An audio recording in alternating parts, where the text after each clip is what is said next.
ఉంటుంది. యేసు రక్తము ప్రతి పాపము నుండి మనలను పవిత్రులుగా చేస్తుంది. ఇక్కడ అన్నాడు ఆయన మరణములోనికి బాప్తిసం పొందామట.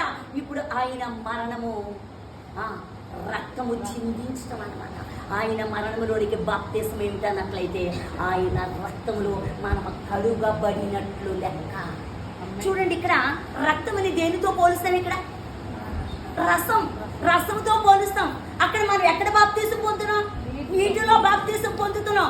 ఆయన రక్తానికి గుర్తుగా మనం దేనిని ఉపయోగిస్తున్నాం అంటే రసాన్ని ఉపయోగిస్తున్నాం. ఇప్పుడు మనం దేనిలోనికి బాప్తిసం పొందామంటే ఆయన రక్తములోనికి బాప్తిసం పొందాం.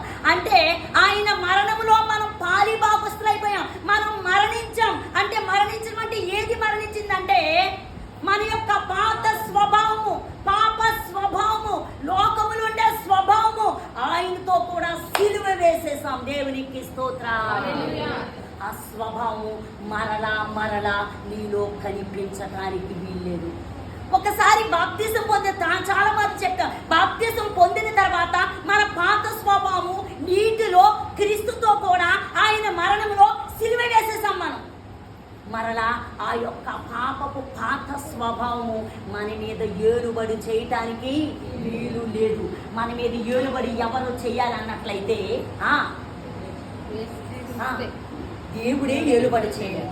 బాప్తిసం పొందక ముందు